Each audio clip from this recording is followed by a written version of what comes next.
Gate B-22 at Denver Airport crackled with an unusual silence, not because it was empty, but because every eye was drawn to a single vacant seat in the first-class cabin.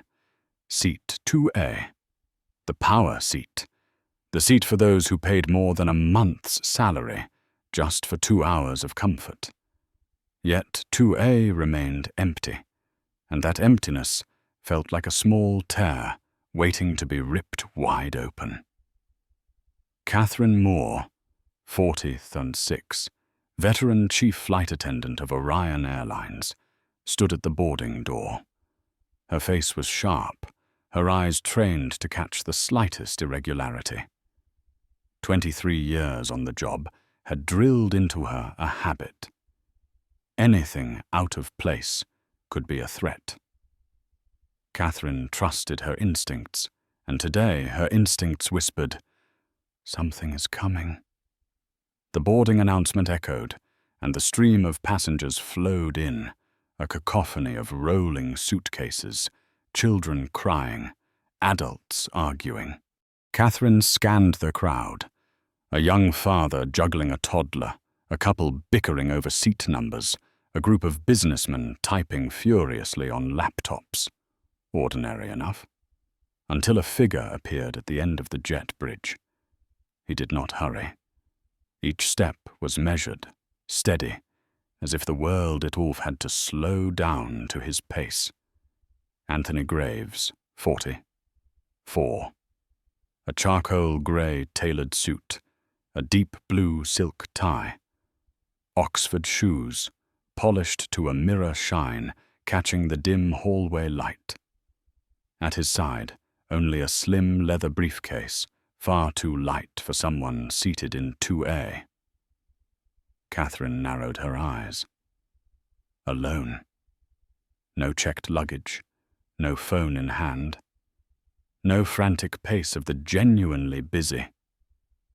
Too neat, too seamless to trust. Her instincts flared.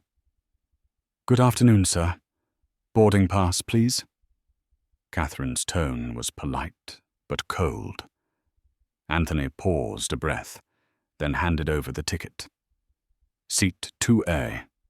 First class, everything in order. But Catherine pressed on. "And your ID?" she added, her voice raised half a pitch.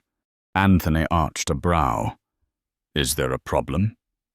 His voice was calm, low, even. The voice of a man accustomed to power. "Just a random check. Security protocol," Catherine replied quickly, as if needing the excuse herself. Anthony drew his ID from his breast pocket and handed it over. Catherine studied it under the light, turning it carefully. Nothing irregular. Everything too flawless. Then why does it still feel wrong?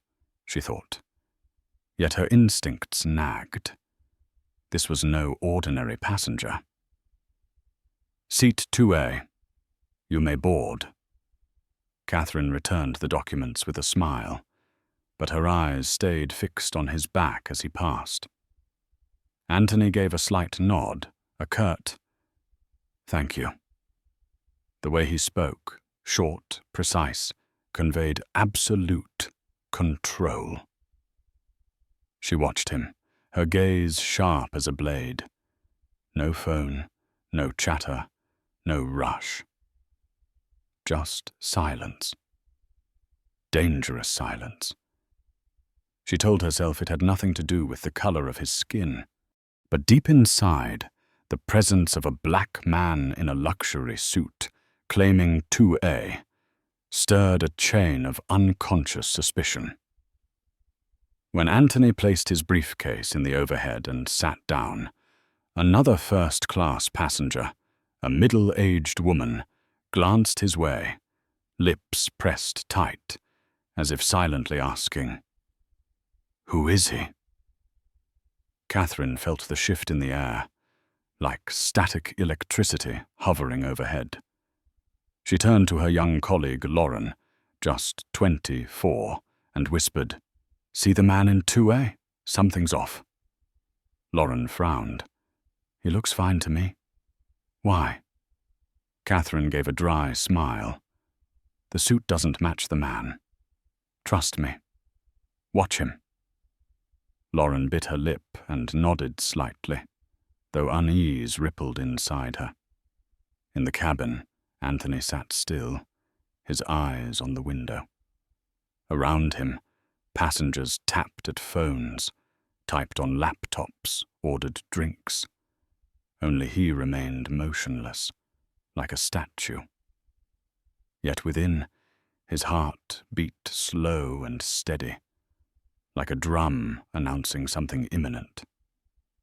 He knew. He knew the eyes watching him. He knew the prejudice seeping into the air. And he let it unfold, as though he were waiting for it. Outside, the midday sun blazed across the runway. Inside, tension seeped through the cabin like oil to a flame. No one knew that this flight would carry more than passengers from Denver to Phoenix. It would drag an entire airline into the storm. Catherine adjusted her collar and sighed. If something is wrong, she thought, I will be the first to find it. But she did not know. The man she doubted, the one deemed out of place, was the most powerful person on that plane. And when the truth came to light, every glance, every question, every choice she made would become evidence. The clock ticked closer to 1:40 p.m. First class was nearly full, the cabin door closed, and the only sounds were the thud of suitcases being placed in the overhead and the sharp click of seat belts locking into place. No one noticed that Catherine Moore's heartbeat was racing faster than usual.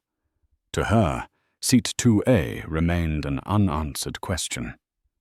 Catherine leaned toward her young colleague, Lauren Price, lowering her voice but keeping it firm. Did you notice? He didn't make eye contact. No phone. No luggage. It doesn't add up.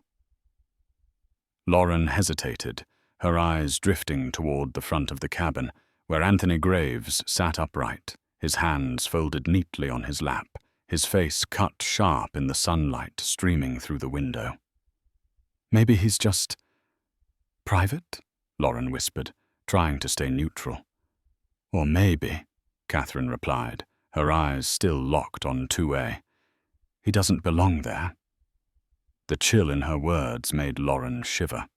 She had only been on the job for less than a year, not yet hardened by Catherine's edge, but she could feel the atmosphere around them growing heavier. The plane prepared to push back from the gate. The intercom crackled. Flight attendants, prepare for final cabin check. Lauren jumped up, but Catherine caught her hand. Wait, I'll handle 2A. Her heels struck firm against the carpet as she approached. Anthony looked up, his dark eyes meeting Catherine's sharp stare. In that instant, the cabin seemed to fall silent. Mr. Graves, Catherine leaned closer than necessary. I'm sorry, but I'll need to see your boarding pass again. Passengers nearby lifted their heads. A boy in row 3 stopped fiddling with his phone, eyes wide with anticipation. A middle-aged woman across the aisle lowered her own phone onto the table, camera already recording. Anthony moved slowly, deliberately, pulling the ticket from his inner pocket and handing it over, almost as a challenge. You already checked it, his voice calm, deep, and steady. It's just a double check. I hope you understand, Catherine answered, struggling to keep her professional mask while her pulse thundered. Anthony leaned back slightly, his gaze unblinking. Are you accusing me of something? The question, short and sharp as a blade, froze Catherine. She knew passengers were listening, knew their eyes were tightening around her like a noose. Still, she pressed forward, raising her voice loud enough for all to hear. "We've had incidents with fraudulent upgrades recently. Protocol requires confirmation." The mood shifted instantly. Whispers rippled through the cabin. A man in seat 2C leaned forward, his face twisted in frustration. "Excuse me, he's been sitting there since boarding. What's the issue?" Catherine snapped back, her voice curt. "This is a private matter, sir. Please remain seated." The cabin went breathless. Lauren stood frozen at the back, her heart hammering. She's gone too far. Anthony's lips pressed into a thin line as he nodded. "I paid for this seat. Do you have a reason to think otherwise?" Catherine swallowed hard, lowering her voice but not her resolve. "I'm going to have the captain come speak with you." Anthony turned his eyes toward the window, watching sunlight flash across the wing, then back to Catherine.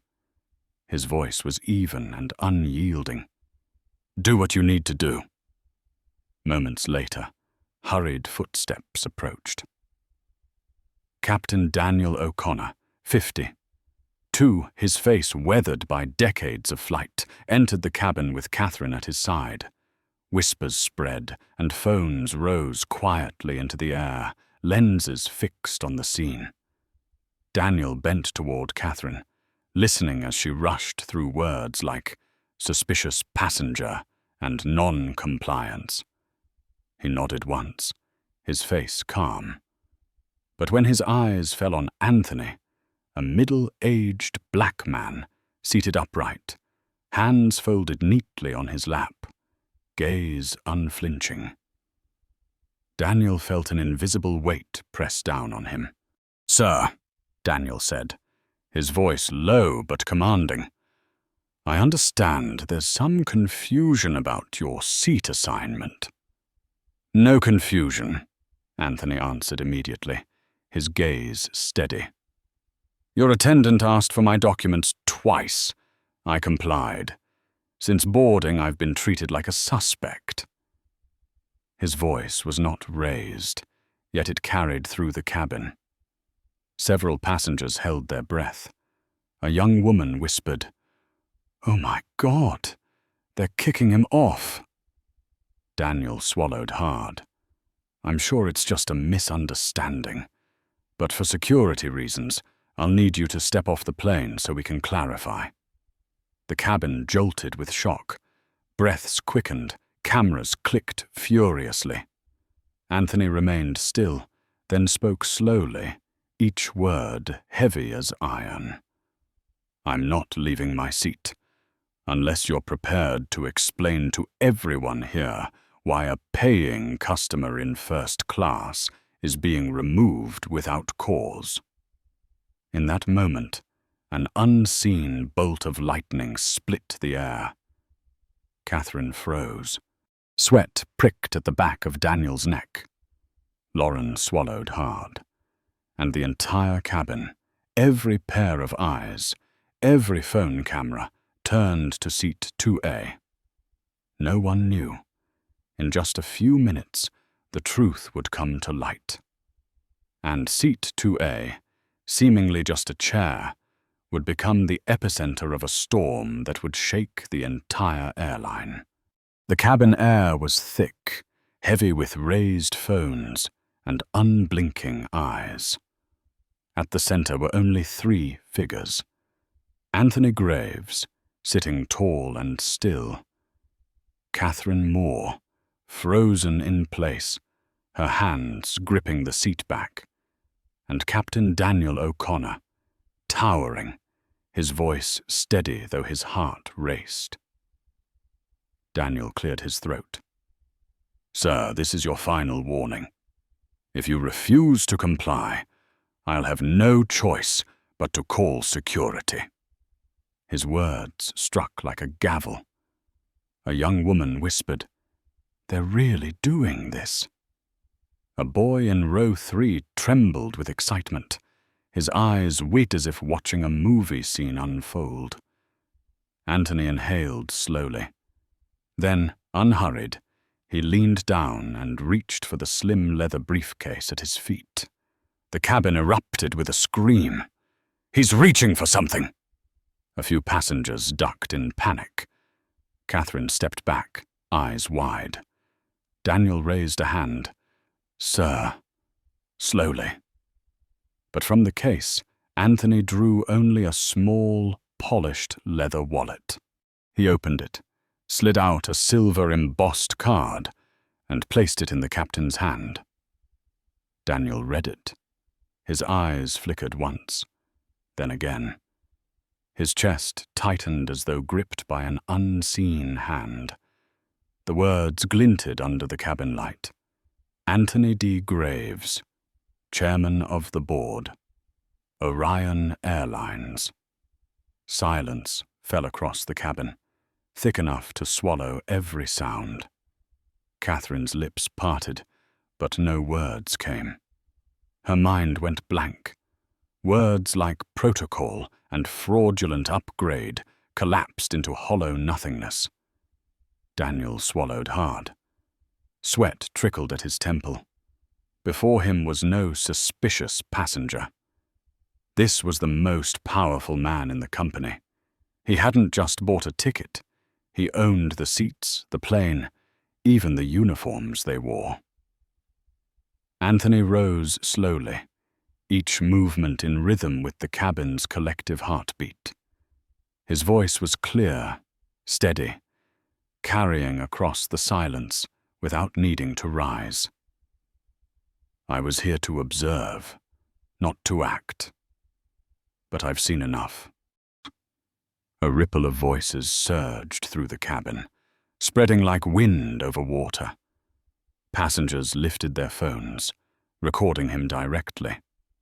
A teenage boy blurted out, "Oh shit." Anthony's gaze swept across every face, witnesses to what had unfolded. His voice grew firmer. "What you all witnessed today is exactly why I'm here. In the past year alone, I've received 47 complaints of racial bias across our airline. 47. Many dismissed. Many buried. This flight was chosen deliberately as a test." Catherine whispered faintly, I didn't know." Anthony turned sharply, his eyes locking on her. "No, you didn't. And that's the problem." Daniel opened his mouth, ready to justify, but closed it again. All he could hear were the 3 words engraved on the silver card: Chairman of the Board. At the back, Lauren stood frozen, tears filling her eyes.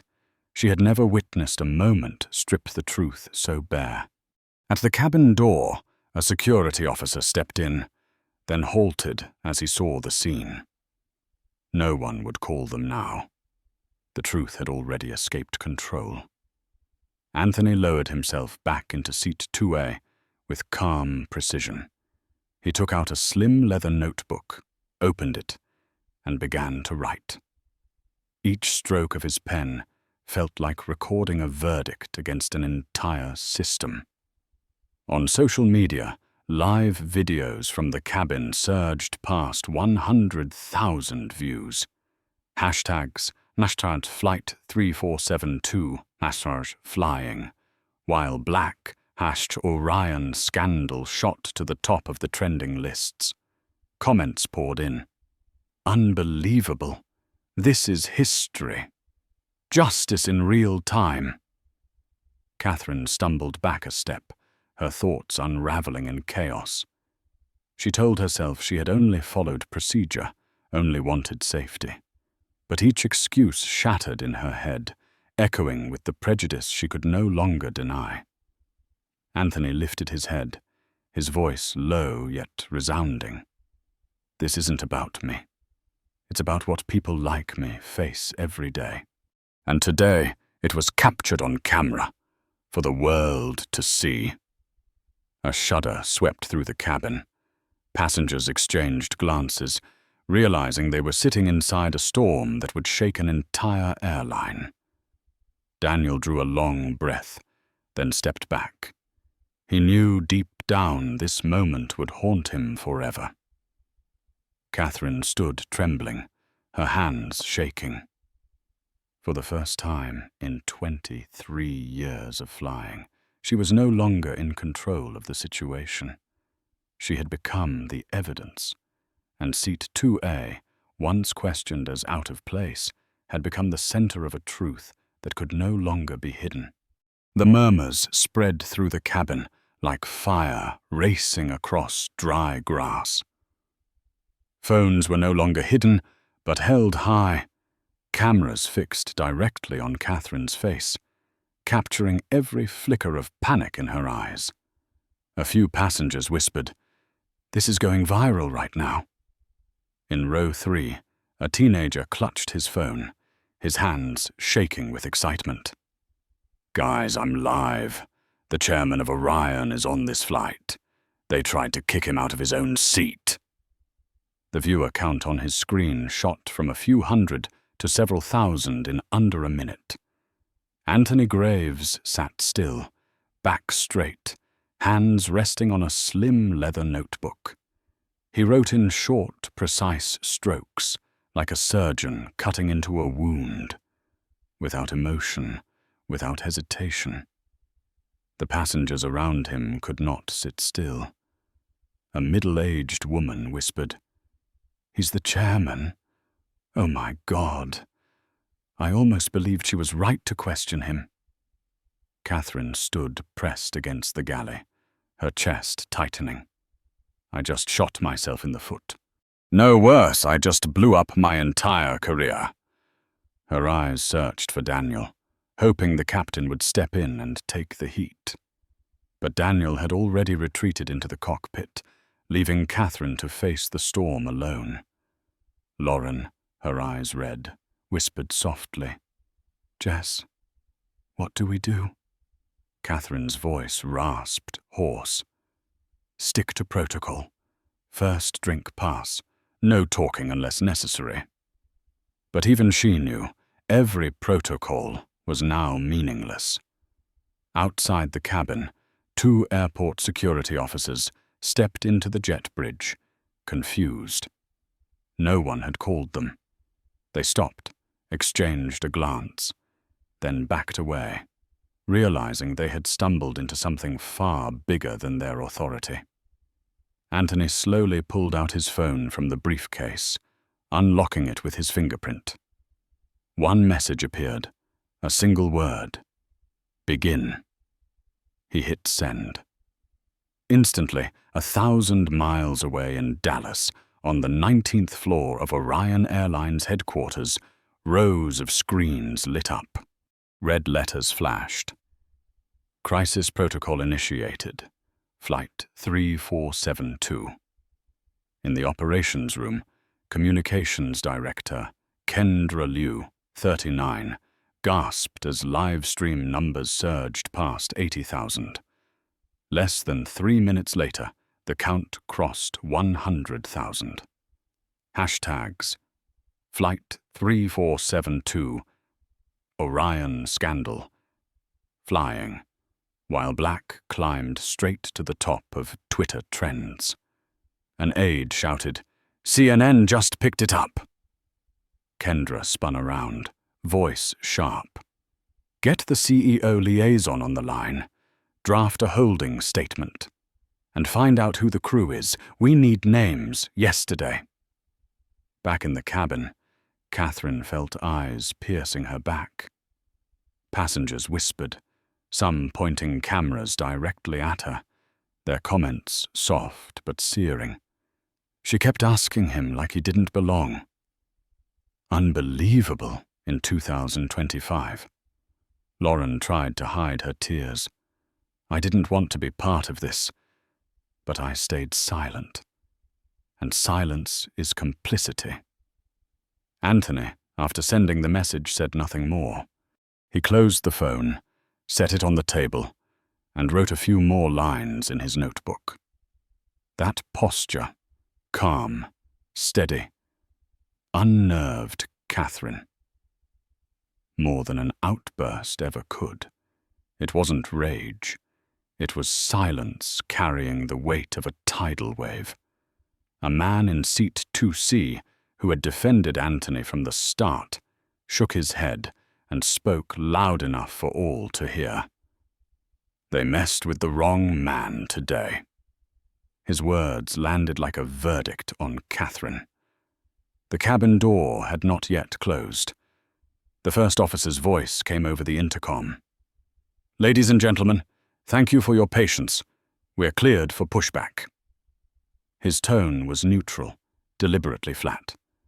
But no one in the cabin believed this was a normal flight anymore. As the plane began to roll, Catherine clutched the edge of the metal galley cabinet. Her body trembled, not from the wheels bumping against the tarmac, but from the icy realization. 23 years of service. Her reputation as the iron attendant. All of it was melting away in the eyes of the passengers and the millions watching outside. Anthony looked up, his gaze falling on a young woman in row 6 live streaming to tens of thousands of viewers. He smiled faintly, not avoiding the lens. He had chosen this. He had turned the cabin into a courtroom, with truth as the only witness needed. Outside, the sky was clear and blue. But inside the cabin, the storm had already begun. The seatbelt sign switched off. A small ding, seemingly ordinary, rang out like the opening drumbeat of a new act. In the galley, Catherine Moore drew a deep breath, her hands trembling as she placed a pitcher of water on the service cart. She had done this motion thousands of times in 23 years, but never had it felt so heavy.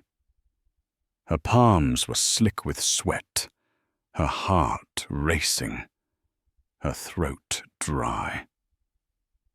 "Jess." Lauren Price's voice was barely a whisper, hesitant. "Maybe I can take first class today." "No," Catherine cut in, sharp but strained. "This is my job." The cart rolled gently down the aisle. Every eye followed, every phone lifted again. Catherine could hear her own heartbeat louder than the wheels against the carpet. She reached seat 2A. Anthony Graves sat there, upright, the leather notebook open before him. He looked up slowly, his eyes calm and steady. Catherine bent slightly, her voice rough. "Would you like something to drink, Mr. Graves?" A long pause. Long. Everyone around them held their breath. Then Anthony answered, his voice deep and clear. "Just water. Thank you." She poured, her hand shaking so badly the water nearly spilled over the rim. Catherine placed the glass on his tray. She bit her lip, forcing herself to say the familiar line. "Anything else I can assist you with?" Anthony lifted his gaze, silent. 1 second. 2. Then he closed his notebook, tapping a finger gently against the leather cover. "Yes," he said. "You can answer a question." The air froze. Catherine stiffened, sweat breaking across her brow. What question?" Her voice quivered. Anthony leaned slightly forward, his tone low but unwavering. "When you looked at me at the gate, what exactly did you see that made you think I didn't belong here?" The cabin fell into absolute silence. Only the distant hum of the engines remained. Catherine opened her mouth, then closed it again. Her tongue felt like sandpaper. In her mind crowded all the safe answers. Protocol, random check, standard security. But his eyes cut through every excuse. I. she stammered, her breath unsteady. Anthony waited, patient yet unrelenting. Catherine swallowed hard. Then the confession burst out, raw and ugly. "I thought you looked out of place." In that instant, Lauren covered her mouth. A passenger drew a sharp breath. Phones shook in the hands of those live streaming. Anthony nodded slowly, lifting the glass of water. "Out of place," he repeated, emphasizing each word. "You've worked for Orion how long?" 23 years, Catherine answered, her voice faint. "And in those 23 years, how many black passengers have you personally seen, escorted out of a seat they paid for?" Catherine froze. She searched her memory, but images surfaced. Confused faces, arguments silenced, men and women quietly leaving their seats. She had never counted. She had never thought to count. I don't know. I haven't counted." Anthony set the glass down, his gaze steady. "Maybe you should start." The words landed like a verdict, no gavel, no courtroom required. They were not only for Catherine, but for the entire cabin, and for the hundreds of thousands watching through their screens. Catherine turned away, her cheeks burning, her hands gripping the cart handle. Every eye followed her back as she pushed the cart forward, slowly, like someone carrying guilt. Behind her, Lauren wiped away tears. If I were in her place, would I have done any different? Or would I have stayed silent, just the same? Anthony reopened his notebook. He wrote a short, sharp line in italic script. "Bias confirmed." In the cockpit, Daniel O'Connor spoke tensely on a secure line to headquarters in Dallas. "You don't understand. He presented himself as a regular passenger. No clearance, no heads up. How was I supposed to know?" On the other end, a woman's voice was cold, decisive. "Captain, the point was for you not to know." Daniel froze, his hand gripping the controls tight. A mix of betrayal and exposure coursed through him. He realized he too was part of the experiment Anthony had designed. In the cabin, eyes still locked on seat 2A. The man did not shout, did not rage. He simply sat, asked one question, and let others bury themselves in the weight of their own prejudice. Outside the window, the sky stretched clear and blue. But in the hearts of everyone on Flight 3472, storm clouds had already gathered. In the cockpit, the glow of the control panel lit the tense face of Captain Daniel O'Connor. He pressed his headset tight, his voice low but trembling. "You don't understand. He boarded like a regular passenger, no clearance, no heads up. How was I supposed to know?" On the other end, a woman's voice was cold, sharp, leaving no space for escape. "Captain, the point was for you not to know." Daniel froze. He leaned back in his seat, sweat beading on his temple. In 30 years of flying, he had always believed he controlled every situation, but this time, he was just a piece on a chessboard that had been set long before. In the cabin, Anthony Graves sat tall in seat 2A, still writing in his leather notebook. He did not need to speak much, did not need to give orders. With just a glance, with one question, he had turned the cabin into living proof of what he came to expose. Around him, passengers whispered. An older man nodded slightly. "He's exposing them, and we're all witnesses." "We're..." the teenager in row 3 shouted softly when his live stream crossed 50,000 viewers. comments flooded his screen. This is history. Finally, accountability in real time. Fire the whole crew. Catherine Moore stood frozen in the galley, her chest heavy with regret. She repeated to herself, I was only doing my job. I was only following protocol. But the more she said it, the more hollow it sounded. The image of that embossed silver card haunted her. Chairman of the board. Lauren stepped closer, her eyes red. Jess, if this was a test, then we failed, didn't we? Catherine turned away, unable to meet her gaze.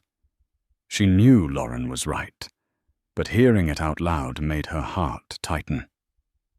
The plane jolted lightly through turbulence. The seatbelt sign dinged on, pulling everyone back to the moment.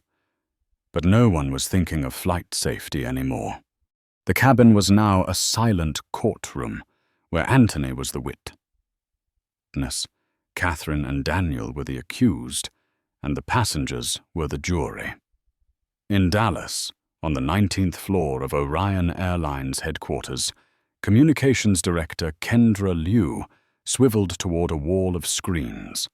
One showed a live stream already past 120,000 viewers. Hashtag Flight 3472, climbing to number 1 nationwide. Get me the boardroom online. Now, Kendra ordered. An aide replied, his voice shaking. Ma'am, Mr. Graves just texted a single word. Begin. Kendra closed her eyes, inhaling deeply. She knew what it meant. When Anthony used that word, there was no turning back. This was no longer an incident. This was a campaign. In the cabin, Anthony set his pen down, closed his notebook, and turned to the man in seat 2C, the one who had defended him from the beginning. He handed him a small folded note. Would you mind passing this to the lady in 6B? The man nodded. The woman in 6B unfolded the paper, reading slowly. I appreciate your call. We're not done yet. Stay ready. She clenched the note, her eyes gleaming as if she had just received a secret command. Catherine saw it, her chest tightening. She realized Anthony was not just sitting silently. He was orchestrating everything, every step, every glance, every word.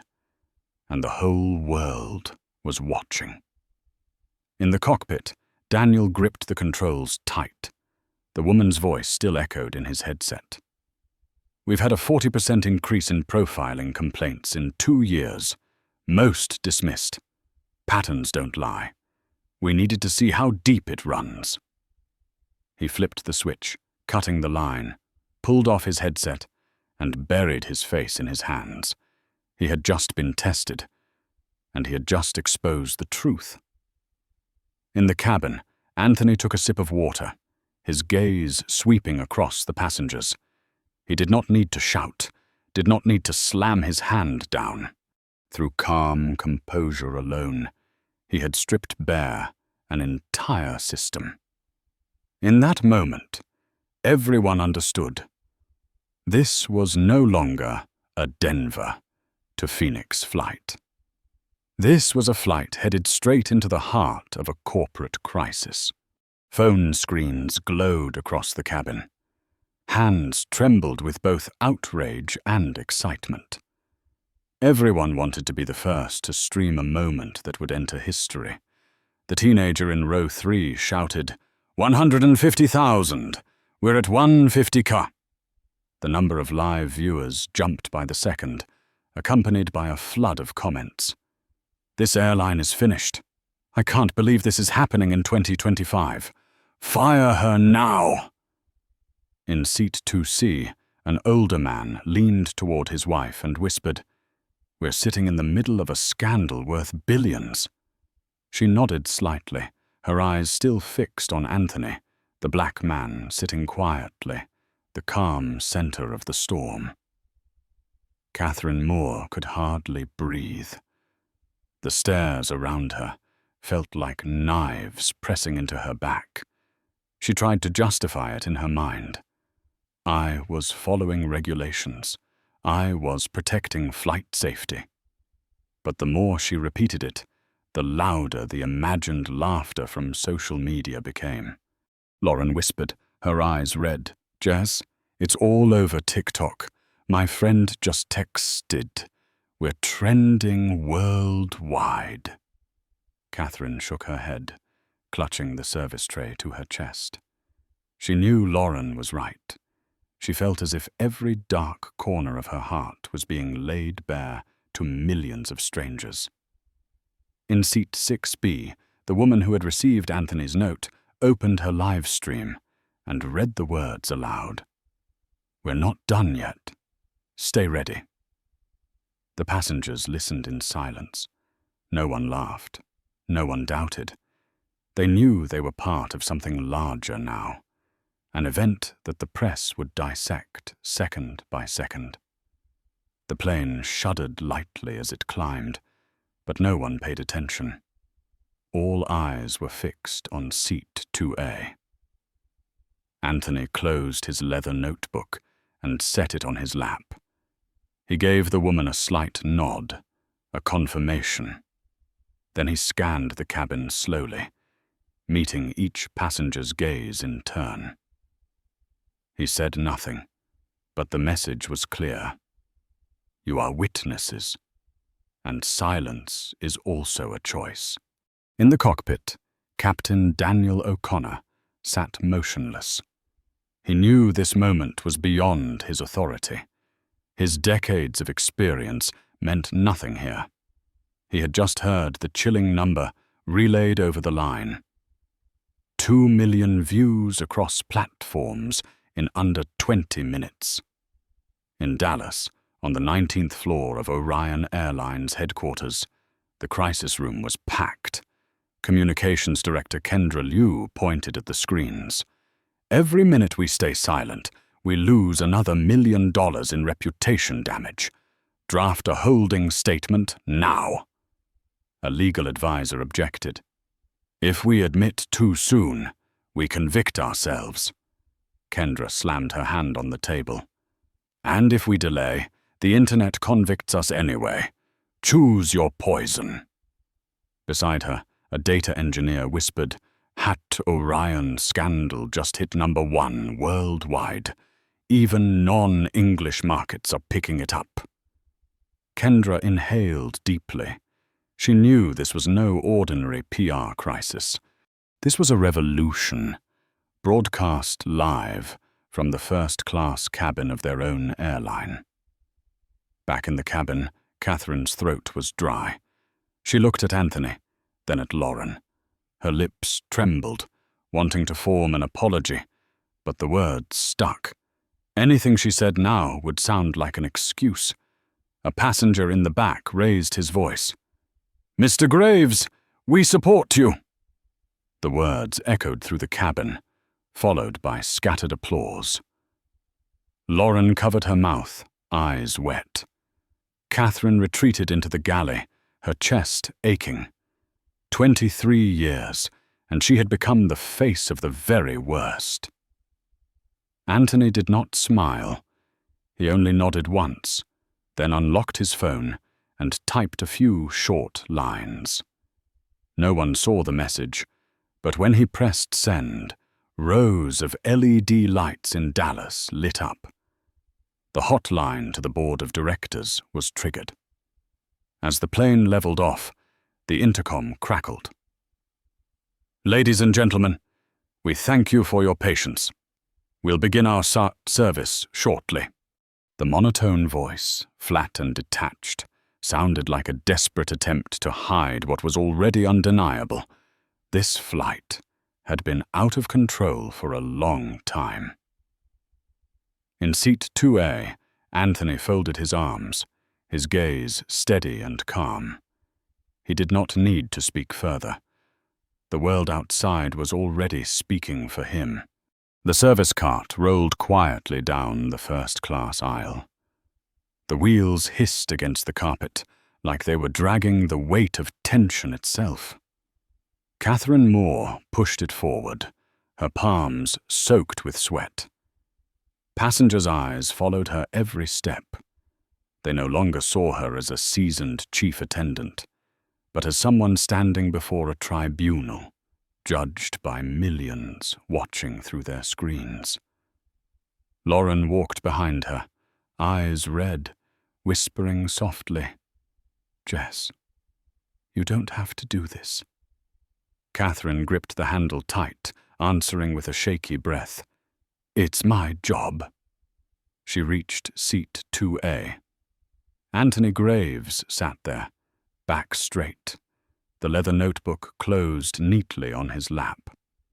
Sunlight streamed through the window, casting his face in a calm but cutting glow.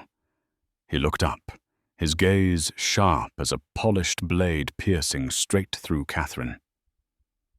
"Would you like something to drink, Mr. Graves?" Catherine asked, her voice catching in her throat. Anthony did not answer immediately. He let the silence stretch until everyone in the cabin held their breath. Then his voice came, low and steady. "Water." Catherine poured, her hand trembling so badly that droplets splashed onto the tray. She quickly dabbed them with a napkin and set the glass down. "Anything else I can assist you with?" she forced out, her voice thin and quivering. Anthony rested his hand on the glass but did not lift it. His voice came, heavy, each word deliberate. "Yes. You can answer a question." The cabin froze. Phones leaned closer, microphones at full volume. Catherine's throat tightened.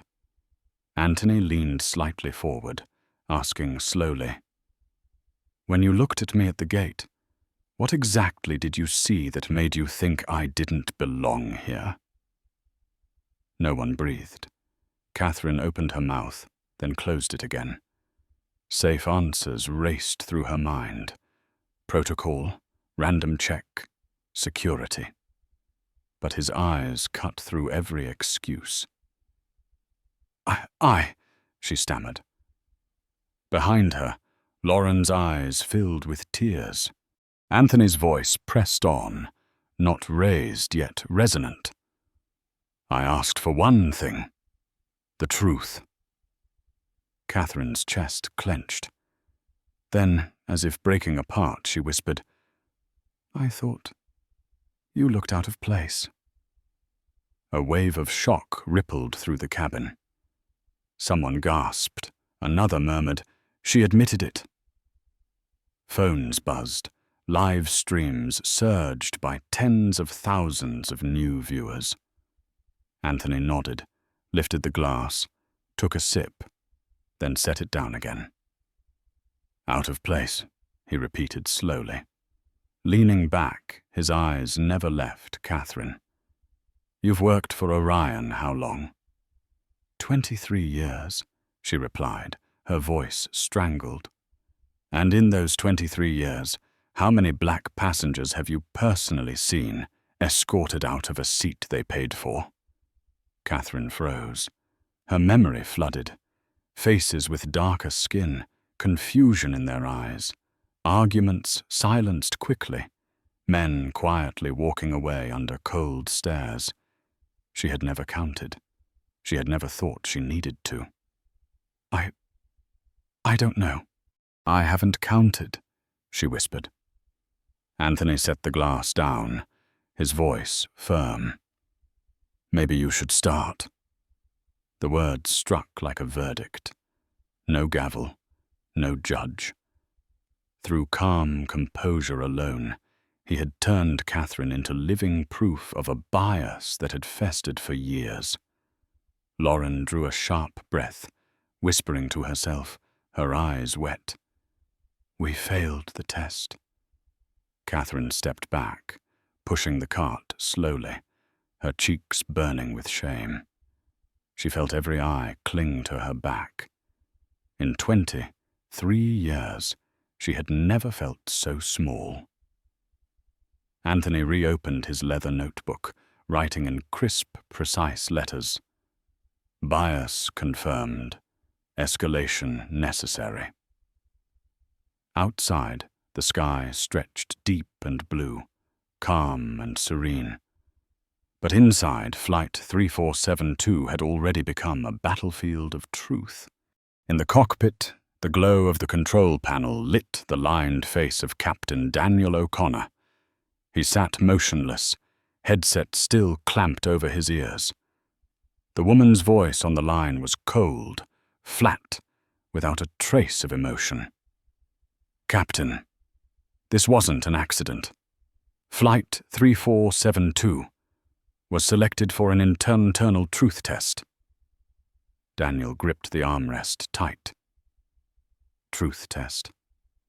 All the blood in his body seemed to sink, his chest heavy. "We've documented a 40% rise in profiling complaints over 2 years. Too many were dismissed. Patterns don't lie. We needed to see how deep it runs." Daniel buried his face in his hands. He realized that he, with all his experience, discipline, and faith in absolute safety, was just another link exposing the gap. He was no longer in control. He was being controlled. In the cabin, Anthony Graves closed his leather notebook and slid it into his briefcase. He knew that in Dallas, the crisis room lights were already blazing. The communications team was in chaos, and with every passing second, social media doubled its power. In row 6B, the woman who had received his earlier note opened a live stream, her voice shaky, but resolute. "He gave me this. It says, 'We're not done yet. Stay ready.'" Her words echoed through the microphone, carried out to hundreds of thousands of devices. Viewers were no longer just spectators. They had become allies. A young man with a shaved head in row 10 leaned toward his friend and whispered, "Man, this isn't just a flight anymore. This is a movement." In Dallas, on the 19th floor of Orion Airlines headquarters, Kendra Liu nearly shouted, "We're at 250,000 concurrent viewers, trending worldwide. Every outlet is calling. We need a statement now." A lawyer protested. "Acknowledge nothing. We'll expose ourselves legally." Kendra spun around. "Expose? Look around you. We're already naked. He's the chairman. He planned this. Our only option now is damage control." The room went silent. Everyone knew she was right. Back in the cabin, Catherine Moore leaned against the metal galley, her chest tight. Out of the corner of her eye, she caught a passenger's screen replaying the live stream.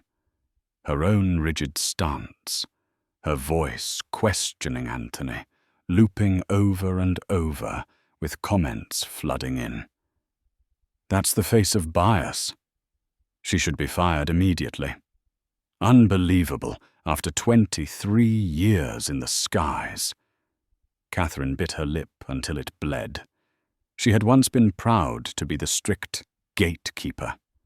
Now she was the symbol of the opposite, the guardian of prejudice. Lauren placed a hand on her shoulder, whispering, "Jess, they're saying his name everywhere.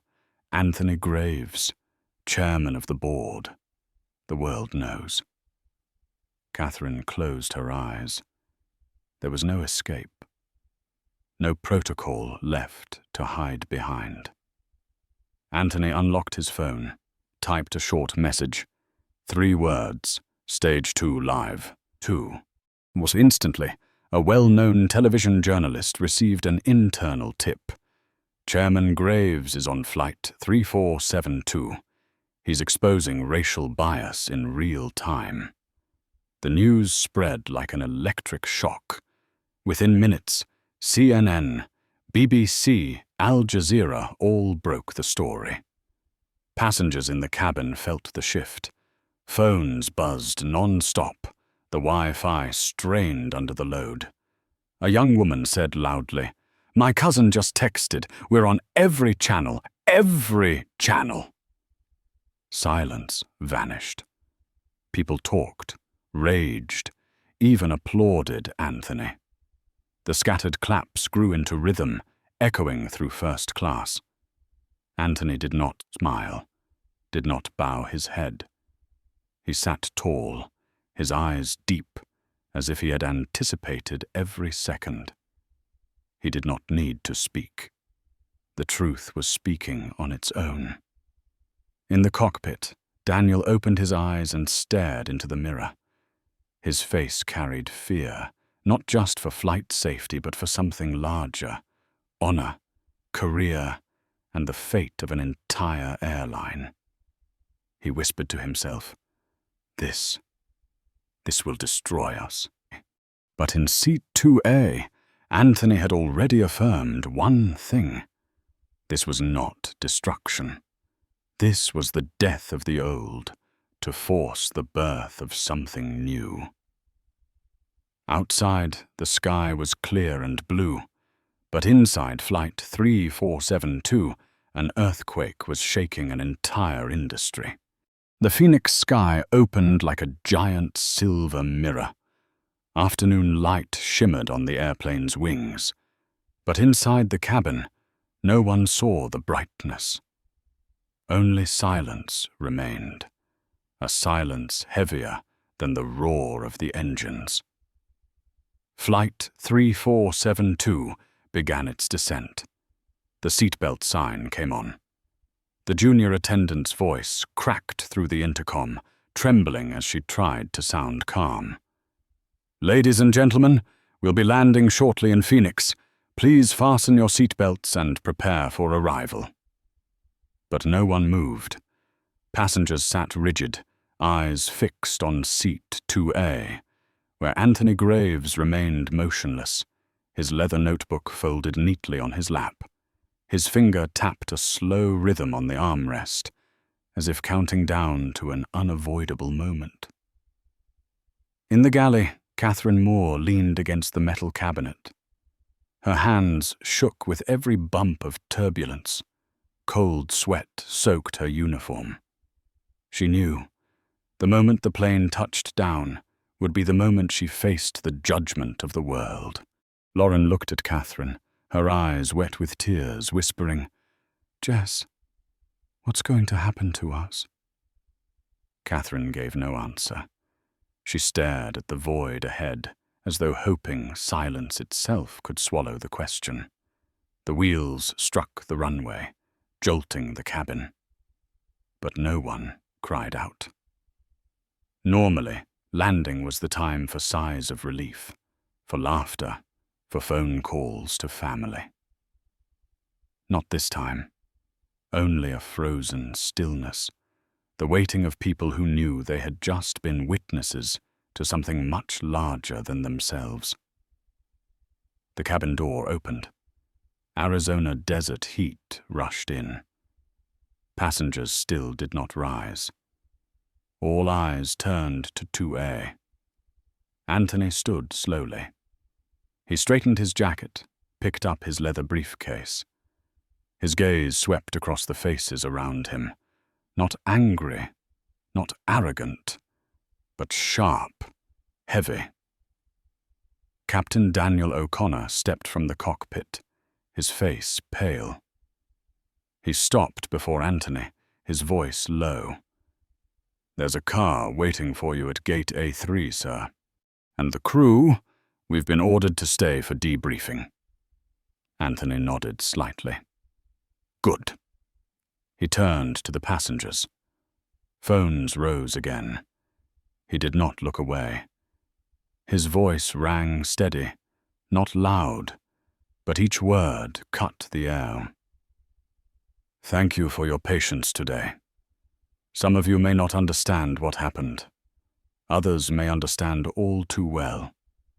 Either way, I encourage you to reflect, because change doesn't happen in silence, and this plane has been far too silent for far too long. A scattering of applause broke out at the back, then spreaded forward. Not wild cheering, but a heavy, weighted sound, the sound of people realizing they had witnessed a turning point. Anthony did not bow, did not smile. He turned and walked out of the cabin, steady and unflinching, the walk of a man who had turned a 2-hour flight into a global public trial. In the galley, Catherine collapsed into a jump seat, her hands clutching her head. Lauren sat beside her, quietly crying. Daniel returned to the cockpit without looking at anyone, his words short and final. "Get ready. This isn't over." Moments later, the entire crew was escorted to the staff waiting room, where the pale glow of fluorescent lights fell like the glare of an interrogation room. A group of officials in dark suits entered, tablets in hand, eyes cold. One of them spoke. "This is no longer an internal matter.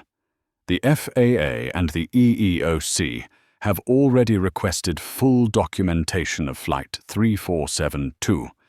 Effective immediately, supervisory employees on this flight are suspended pending review."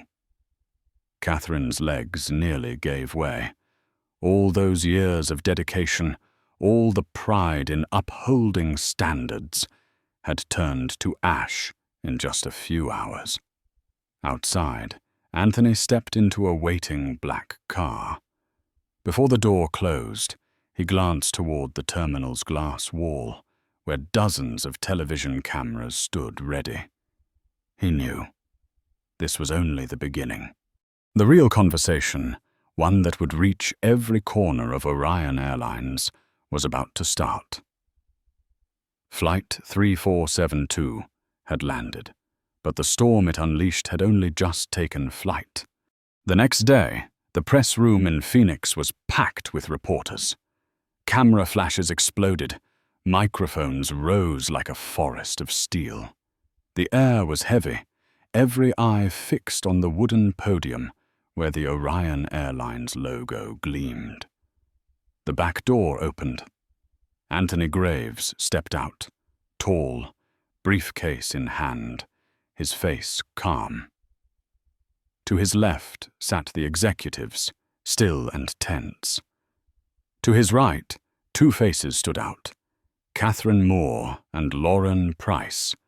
One looked hollow, eyes heavy from sleeplessness. The other, younger, her eyes still red, but with a firmer resolve than the day before. Murmurs surged like waves as Anthony approached the podium.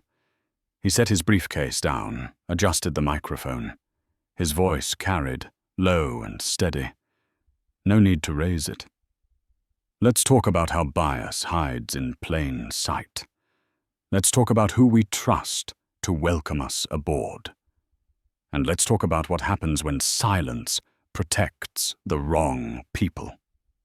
The room fell still. Fingers stilled on keyboards. Every microphone seemed to tilt toward him. Anthony paused, his gaze cutting across to Catherine. She bowed her head slightly, hands clenched tight. Lauren, sitting beside her, placed a hand on her knee as if to remind her. The time had come. Catherine rose and walked to the second microphone. Her voice trembled, but each word struck like a blade cutting into herself. "I humiliated a man who outranks me in every sense, and I did it because of a bias I didn't want to admit I had. But I see it now, and I won't look away again." Gasps rose in the hall. Cameras zoomed in on Catherine's face. Red eyes, trembling lips.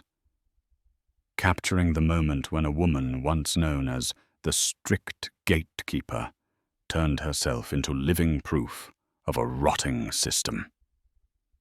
Applause broke out, at first scattered, then swelling, not because Catherine was forgiven, but because the admission itself was necessary, painful, and real. Anthony gave a small nod. He did not clap, did not smile. He only returned to the microphone, closing with a call. This isn't about one flight or one crew. It's about an industry, a system, and a culture. Change doesn't happen in silence, and yesterday we all saw what silence can cost. His words struck like a bell. In the days that followed, the clip of Catherine's public apology reached over 27 million views. Reactions were split. Half called her brave for owning it, half shouted too little too late. But whether praise or condemnation, no one could deny it. The events of Flight 3472 had become a turning point. Anthony declined every offer of exclusive interviews, turned down even multi-million-dollar book deals. He left only one line. "I've said enough. Let others speak." And indeed, people began to speak. Passengers recounted what they witnessed in the cabin. Airline employees debated openly about bias and silent complicity. The media called it the storm from Missit 2A. Catherine became the face of error. But instead of vanishing, she joined a new training program, launched by Anthony himself, the Equal Culture Initiative.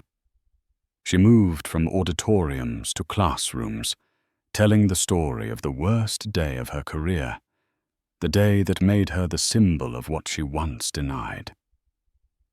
Lauren, with the sincerity and courage of youth, walked beside her. She did not claim innocence.